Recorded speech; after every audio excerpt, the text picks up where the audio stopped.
is James Sutton. Today, I'm introducing a program called Road to Recovery. Road to Recovery is a program where we'll discuss topics related to addiction and recovery from substance use disorder. I'm a person in recovery, and I'm also a clinician with a Master's of Addiction Counseling, a Master of Human Services, and I provide services for HHS in Montgomery County at Jail Addiction Services. I'm also a peer trainer, a recovery coach trainer, and a Narcan trainer. Today, my guest is a good friend of mine who's been part of my recovery process and part of my clinical experience, Ms. Megan Westwood of Maryland Treatment Centers. Megan, actually, I worked for her for 7 years at Avery Road Treatment Center. She supported me as I got my master's degree. She sent me to Connecticut to become a recovery coach trainer. She's always helping me. She's kind of like my mentor. And she's a great aid and resource for the recovery community of Montgomery County. So with that, welcome, Megan. Thank you. Thank you for having me. Can you tell us how you got started with Maryland Treatment Centers? Yeah, so I've been with Maryland Treatment Centers close to 25 years, working in the field of addictions. I've been working in Montgomery County for the past 20 years in addictions, treatment, and behavioral health. I'm a licensed clinical social worker. Started out as a clinician, seeing clients, and then went into program management and program development. And we've been very fortunate. Maryland Treatment Centers has partnered with Montgomery County Department of Health and Human Services since 1991 as the sole vendor of the Avery Road Treatment Center, which is the county's detox facility, short-term inpatient, non-medical, non-hospital detox facility. So we've been operating that program since 1991. So we're really proud of the partnership we've had in Montgomery County. We have a full continuum of services, so we're one of the largest providers of substance use disorders treatment in the county, with a whole array of services, hopefully to meet clients where they're at and to keep them in a long-term capacity, depending on their need. So, Megan, let me ask you this. How would a person know their need? Well, typically people, they think of treatment as treatment and don't understand that treatment is a commitment to a long-term process and should be a commitment to a long-term process. And typically we ask people to come in to do an assessment so we can evaluate the severity of their needs, what their needs would be, whether they need to start with a detox program, which is a real critical element to treatment, but it's not the curative element to treatment. Okay. It's a critical stabilization phase. So really depending on their patterns of drug use, how often, how long, what their home setting is, what their supportive environment is, would really determine whether they need to be in an inpatient setting or we could treat them in an outpatient setting, with the idea that people's needs change over time and we need to increase the dose of treatment or decrease the dose of treatment depending on their progress. I see. What about, there's a lot of talk about peers in recovery and peers becoming part of the workforce. Mm-hmm. What's that all about? Is that are peers useful in treatment? Incredibly useful to treatment. And this has been, in my opinion, sort of a real gap in how we've approached treating this disease. In that treatment alone, while it's critical and really life-saving for a lot of people, it has to be a community effort and we have to fill in the gaps where treatment doesn't expand. And having peers, folks who have lived experience, who can address aspects of the life that we can't do in a short term when we get only authorized to treat for 3 weeks and people are returning to the communities, to have a peer connected to them that can help them navigate how to get into treatment, help them advocate for themselves, connect them to support groups. This has been a missing feature. It's something that the 12-step fellowships have always known, right? They've always known that this is a critical piece to recovery. But we've not done a good job historically connecting them to the treatment world. So it's been really an exciting development here in Montgomery County, and we're continuing to develop our use of peers so that we can touch folks at different critical junctures, right? Where treatment may not be there when you're being released from incarceration. There may not be a Right. treatment provider meeting you at the door, but we can have a peer meeting you at the door and helping you navigate the next steps. And what are you going to do to continue to support your recovery? Right. So- Excuse me. Let me ask you this. I understand peers are part of the STEER program. How's that working, and is that helpful with the opiate epidemic? Yeah, so very helpful. So I'll talk a little bit about the STEER program, which we've been very fortunate, Maryland Treatment Center has been very fortunate to be on sort of the ground floor of this pilot initiative that started about 3 years ago, where we engaged peers to collaborate with the police department. Initially, it was the police department to identify folks that may have a substance use disorder that the police were encountering on the street.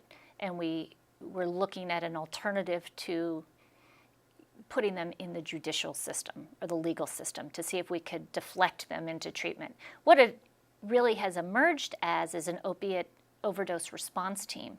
So when the police were encountering non-fatal overdoses, they call out the STEER case managers, who are peers, who come to the hospital and meet folks before they're released from the hospital, because as you know, when there's a non-fatal overdose, in many cases, folks are treated and released within hours from the hospital. They use naloxone or Narcan to reverse overdose, and once they're stabilized, they can return to the community. And it's not been particularly effective to hand them a piece of paper that says, call this person for treatment or make an appointment here. They get lost in the parking lot, and people don't follow through. But what has been effective is to have a real person there who's got lived experience to say, let me help you navigate this. What do you want to do next? How can we keep you safe? If you want treatment, let me help you do that. And so we're trying to engage folks at these critical sort of life-changing moments. And if they're unwilling at that point, that's okay. You can call us later, keep our card. Is it all right if we follow up with you? The issue of overdose is got to have all our full attention, because our overdose rates are continuing to climb. So we need to look at all the critical junctures of where we might have an opportunity to engage folks. So the STEER program is really an exciting tool, and we're looking at expanding it a little bit. So we're now taking referrals directly from the emergency departments. So if they're not coming in with the police, but you're still having an overdose victim or anybody else who may appear to have a substance use disorder, they can call us, and we will respond to the hospital 24/7. Wow, that's great. And try to engage with them and stay in touch with them, even if they say, I don't want to be in treatment right now. And if there's family members there, to reach out to the family members, see how we can support them.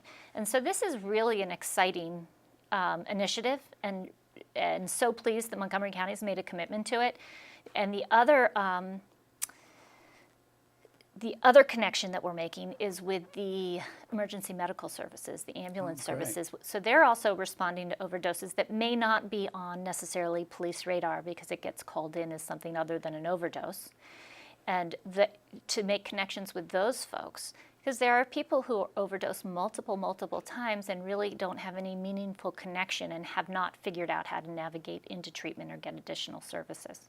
Right. So for those people that are overdosing a number of times that may or may not have been in treatment, what about relapse?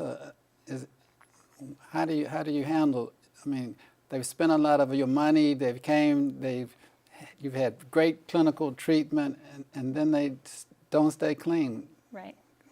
Well, we need to understand relapse as not an exception, but more the rule, that folks do relapse. Their disease remits and relapses over time, like many diseases. And behavioral change doesn't typically happen in a linear way, meaning that people do better for a while and then they may struggle, and behavioral change takes time. It's a long-term effort, a long-term engagement. And as treatment providers, we need to be thoughtful about this, that there's a couple things about relapses. That's a time we need to wrap around people tighter. Okay. Not say you're too sick for treatment. That we need to re-welcome people in. We know what the data and the research tells us is that many people relapse, but most people who have a chronic and severe disorder, it takes many years and many treatment episodes sometimes to break the cycle. So I don't know which time in treatment is going to be the magic one. I don't know which one that's going to be. So we have taken an approach that you are welcome to come back anytime you need to come back. Fantastic. But that we need to, as treatment providers, examine that longitudinally and say what has worked, what were times of wellness look like, how do we reproduce that, where were your pitfalls along the way, and adding more services in place like peers. Would that be helpful to enhance your treatment experience and treatment compliance and adherence? Well, let me ask you this, as a provider, this is a hard question. What about the people that get put out of treatment because for breaking rules that you have to provide for the safety of the other people in treatment? How can we catch them? How do we? So it's a great question, and it's a struggle for us to come to the decision that we need to remove someone from a treatment. And our approach has been, if it endangers the community or my staff members, then we have to really look at, can we keep people in care safely for the whole community, for their safety, for the safety of the community and staff. So one of the things that we hear often is, well, I've heard that, people can get drugs into Avery Road. Well, yes, they can. People, we're not a prison. Right. You cannot bring drugs into Avery Road. That would be something that would require us to remove you from treatment. But I think the thing that we have to focus on is there's not one, Avery Road is not the cure to treatment, and that we can also look at other levels of care. So not firing people from treatment, but to switch up the treatment plan a little bit. So I think that's the key, is even if people struggle in a particular level of care or with a different treatment provider, what else do we have for you? And how else can we affect change and help keep you safe? So it's always a difficult decision if we have to terminate, part ways with a client, but I think we've really tried to address that. If we can't do this safely in a residential setting, what can we do in an outpatient setting with a peer in place too to help do this? Or how can we contract around with family members to leverage different things? How do we leverage probation officers or family members or their faith community or whatever it may be to help support this person and to see that relapse or these behaviors are sort of inherent to this disorder sometimes. So that's part of what we are addressing. Right. Well, thank you. That's an important subject. I think we're going to take a break to have a few service announcements, and when we come back, I'd love for you to tell us about the new Avery Road that's been a long time coming, and you've been an advocate. We've had to go to the council. Yes. And a lot of advocacy and good things to advocacy. come. Right. So I'm happy to talk about that. We're going to take a short break now, but we'll be right back.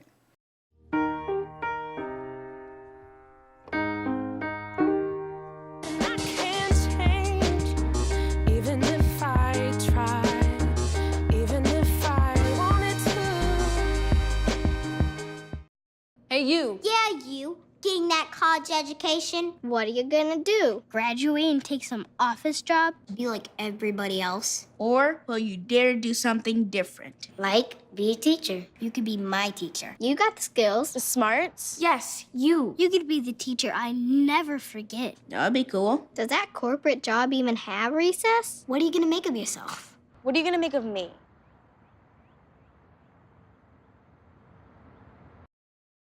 Welcome back. My name is James Sutton. This is Road to Recovery. And I'm here with Megan Westwood, Executive Director of Maryland Treatment Centers. So Megan, as we were talking before we took a break, what is the scope of the problem in Montgomery County in terms of addiction? Well, I hope that everybody is familiar now, and we hear a lot about this opioid epidemic that the whole country is feeling, and certainly in some areas of the country it is worse than others, but we here in Montgomery County feel it as well. We are seeing, for the past few years, increase in overdose deaths. The states recently released their data for the first half of 2018, And sadly, it appears that we are going to surpass our numbers for 2017. So we continue to see a rise in overdose deaths, particularly related to opiates. Over the last 2 years, we've seen a little bit of a shift in that while we were seeing heroin-related overdose deaths, that's now been overtaken by fentanyl-related overdose deaths. And fentanyl is an opiate that is often mixed with heroin. It also comes in pills and being manufactured both overseas and locally, making its way into our population. It's about 100 times more potent than heroin. And so that is now our leading cause of opiate-related deaths in the state of Maryland. So our goal is we have to bend this curve. We need to be looking at every potential intervention to see what we can do to turn things around here. But we haven't done it yet. I think there's reason to be hopeful in treatment strategies, in community response, in utilizing peers and all of those things, and educating the community on what to be looking for and how to get help. Let me ask you this. What about prevention in terms of like a person that's a IV heroin user? What about medication-assisted therapy? How could that help with the opiate epidemic? So medication-assisted therapy is become the standard of care and should be the standard of care when people are in treatment. So what that means is we have several medications out there that are FDA approved for the treatment of opiate use disorders. One that people are most familiar with is methadone, which has been around a long time. We also have something called buprenorphine, also known as Suboxone or Subutex, which is an oral medication taken daily, sometimes more than once a day, to help manage craving and prevent overdose death. And we also have a injectable long-term medication, which is an opiate blocker called Vivitrol. And what we're seeing is we can reduce relapse rates significantly by the use of these medications in conjunction with traditional psychosocial treatments. So when people are looking at treatment options, that's one of the things they want to consider. Treatment providers are largely providing it. We're very fortunate in the programs that we operate here in Montgomery County that I have physicians that are well-versed in buprenorphine and Vivitrol, so that people can have that as an option as part of their treatment plan to do an induction and to be maintained over a period of time while they develop their relapse prevention skills and other recovery skills. So is that useful with all ages? Do you have a young, Yes. Can young people take Vivitrol, old people? Yes. Vivitrol is obviously, any of these medications are prescribed by a physician, and they would have to evaluate overall health and whatever the contraindications might be.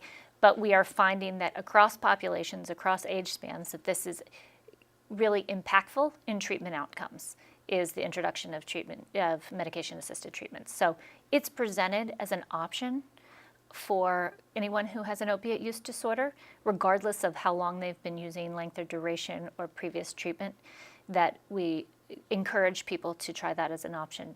So one of the things we know, and I think it's important to point out, that after a period of abstinence, where people have been detoxed either through an Avery Road Treatment Center or a treatment program, or in jail or a hospitalization where they've experienced a period of abstinence, the rates of relapse on opiates is about 80% in the first 30 days following this period of sort of confined and enforced abstinence. And what concerns us about that is that people are also then have a reduced tolerance. So they often misjudge the dose that they can take, and they take a lethal dose. So we are very concerned with these critical junctures when they're coming out of prison or hospital or treatment, if they don't have medication assistant on board. So with medication-assisted treatments, we can cut that number in about half at 60 days, about 60 days out. So it really is impactful, and that is a very vulnerable time for overdose and overdose death, is after a period of abstinence without the proper treatment interventions in place, which should include medication-assisted treatments. Yes, I like the use of Vivitrol. As a matter of fact, in the correctional facility where I work, we've started to give Vivitrol option to inmates because, like you said, their tolerance has changed from being confined for a year or 18 months. And when they leave, they want to celebrate, and their celebration may involve, heroin, Right. And their tolerance has changed. So, like you said, they think they're getting one thing, but they're getting something else, and they OD. Right. So inmates can get Vivitrol before they leave confinement, before they're released into the community. Which is a great initiative, and we need to look at all those, again, I talk a lot about these critical junctures and these transitional points where we need to intervene, where we haven't always intervened particularly effectively. And Vivitrol is a great option, and as are some of these other medications, really effective options to prevent overdose. What about alcohol? Is Vivitrol really useful with alcohol? So Vivitrol is FDA approved for, and was initially for the use of alcohol use disorders. And what is reported is you see a reduction in heavy alcohol use over time with the use of Vivitrol, with the goal of abstinence for those people who suffer from an alcohol use disorder. So we do find that it is very effective for the use of alcohol. Okay, great. As well. Great. And manages, people report less cravings and less enjoyable experience while using Vivitrol. Great, great. Is it habit forming? Is it addictive? Is Vivitrol addictive? Vivitrol is not addictive. It is a non-opiate. So unlike Suboxone or Methadone, which are opiate agonists or partial agonists, it is an opiate blocker, which basically means it blocks your natural opiate receptors, so that you do not feel the effects of an opiate, including the negative side effects, which include respiration, depression of respiration, and those things that cause the medical problems. Great, that's a useful tool. Yeah. Now, what about some of the other programs that you have been involved with that are kind of cutting edge? Like you developed a program for women who wanted to go into treatment. They had children, and you have that contract now? We do. So what we know is that there are specialty populations that struggle in our traditional treatment services and delivery system. Women being a particular population we need to pay attention to, because women often are the caretakers of children, and it can be challenging for them to go into a treatment setting when they have to take care of their children. We want to preserve the family. So Avery House, which we've been the contractor on for several years, is a halfway house, level 3.1 is what we call it, for women and children. They can bring up to 2 children there, and we can really wrap around sort of developing not only recovery skills and keeping them in treatment, but also to help them to develop parenting skills and to deal with some of these really complicated issues that come up with being a parent in recovery. Yeah, that's great. So what about some of the other programs that you offer in Montgomery County? And you can even go into what do you do on a state level, because you're a busy person. I am a busy person. So we have about 9 contracts here in Montgomery County. And Montgomery County has really been, I think, progressive in their approach to this and sort of offering specialty care. We've enhanced that by doing some of our own initiatives as well. One of them we're really proud of is we started a young adult opiate alternative program is what we called it, the young adult alternative program, to really capture what we saw with the opiate epidemic is we were seeing a younger population come into care. So these 18 to 25, 27-year-olds that may not have had the trajectory that we hope for a young person in terms of having their first jobs sort of launched out of their parents' homes. And there's different developmental issues that come along with that to address, and they weren't always comfortable in our traditional treatment settings, which historically may have been older and different life experiences, different levels of family engagement. So we developed this young adult program, which primarily is opiate users. We do use medication-assisted treatment there, and we think that's a critical tool for the reasons I talked about earlier, and the ability to prevent overdose and manage cravings and those kind of things. But they have to be in an intensive program with us. and also to really do more outreach to the natural support systems that we hope can still be preserved at that point. So family members, significant others, some of them are young parents.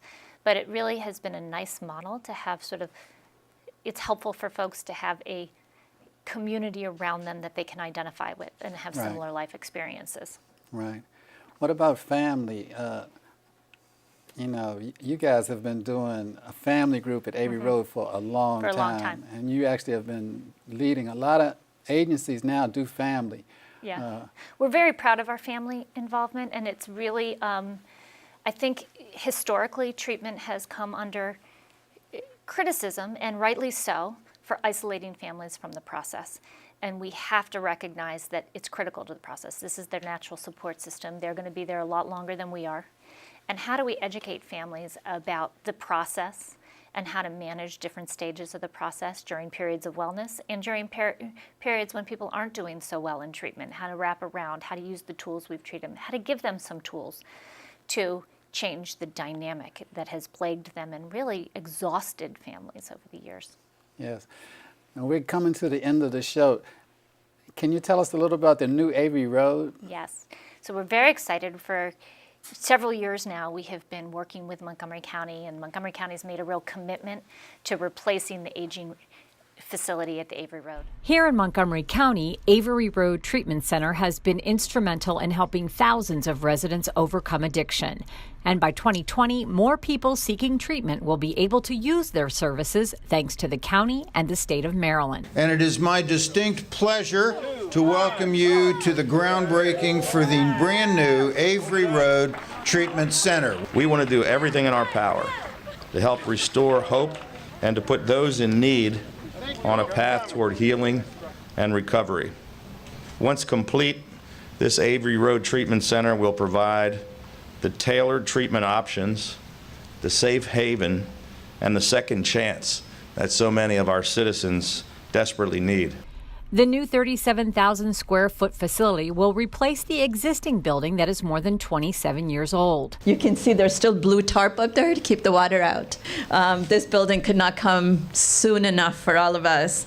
The new Avery Road Center will provide 64 beds for substance abuse treatment and also a one-stop shop recovery campus. This new facility will send a signal, a very strong signal, that addiction is a public health issue. It should not be a criminal justice issue.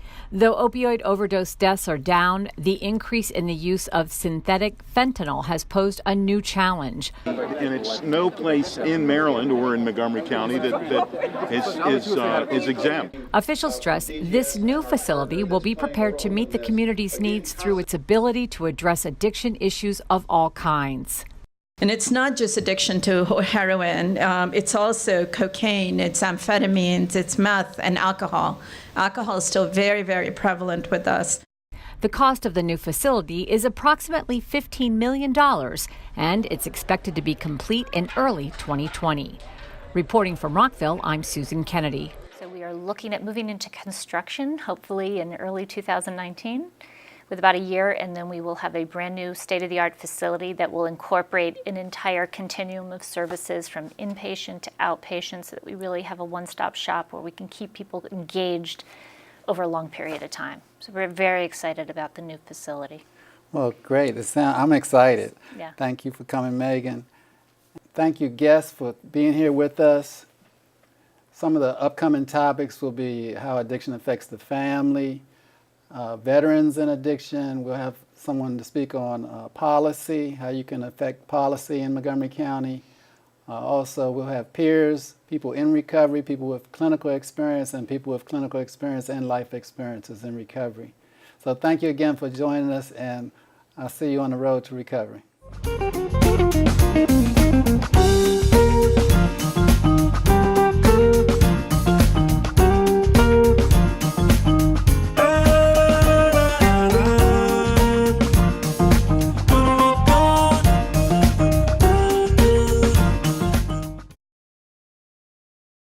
Opioid dependence can happen after just 5 days. Know the truth, spread the truth.